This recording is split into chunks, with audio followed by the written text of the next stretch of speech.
আসন্ন ঈদ উল ফিতরে মুক্তি পেতে যাচ্ছে নুসরাত ফারিয়া ও সজল অভিনীত ছবি জিন 3।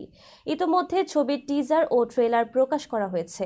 এই গান দেখে ফারিয়াকে প্রশংসায় ভাসালেন কিংবদন্তি শিল্পী রুনা লায়লা সহ অনেক শোবিজ তারকা। বিস্তারিত অঞ্জলি কবিরের ডেস্ক রিপোর্টে।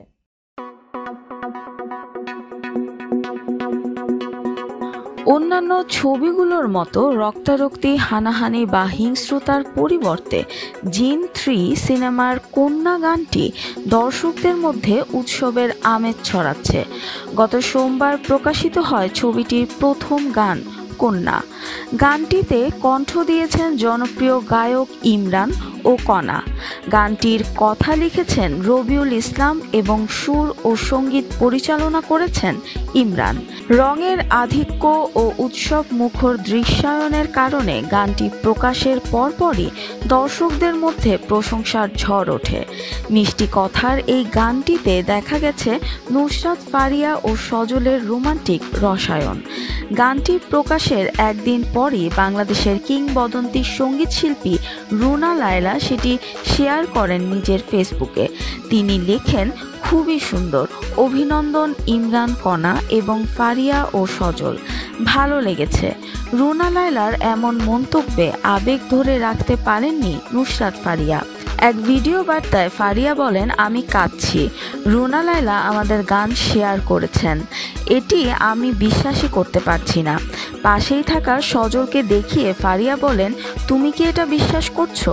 এটা অবিশ্বাস্য। রুনা লায়লার পোস্টে গানটির শিল্পীরা নিজেদের প্রতিক্রিয়াও জানিয়েছেন। কণা লিখেছেন, এটা আমাদের জন্য অনেক বড় পাওয়া। আপনি গানটি শেয়ার করায় নিজেদের পরিপূর্ণ মনে করছি। ইমরান মন্তব্য করেছেন, অনুভূতি প্রকাশ করতে পারছি না, আমরা অভিভূত। সজল লিখেছেন, আপনার প্রত্যেকটা শব্দ ভালোবাসায় ভরা। ভালোবাসি ম্যাডাম। এবছরের শুরুতে জাজ মাল্টিমিডিয়া ঘোষণা দেয় নুসরাত ফারিয়া ও সজলকে নিয়ে নতুন ছবি নির্মাণের পরিকল্পনা করেছে তারা। পরিচালক কামরুজ্জামান রোমান একটানা শুটিংয়ের মাধ্যমে ছবির কাজ শেষ করেছেন। এরপরই টিজার ও গান প্রকাশ করে দর্শকদের মধ্যে আগ্রহ সৃষ্টি করা হয়। গানটির ভিডিওতে রঙের ছড়াছড়ি আর জমকালো উৎসবের আবহ ছিল স্পষ্ট। গানের দৃশ্যায়নে দেখা গেছে সজল ও ফারিয়া একসঙ্গে উৎসব মুখর পরিবেশে মেতে উঠেছেন। ফারিয়ার রঙিন শাড়ি ও সজলের নাচের স্টেপ দর্শকদের মন কাড়ছে। জিন 3 মুক্তির আগে ছবির পোস্টার ও গান নিয়ে দর্শকদের মধ্যে ইতিমধ্যে ব্যাপক আগ্রহ দেখা যাচ্ছে। ঈদ উল ফিতরে এই সিনেমাটি যে দর্শকদের জন্য বিশেষ উপহার হতে চলেছে তা বলার অপেক্ষা রাখে না।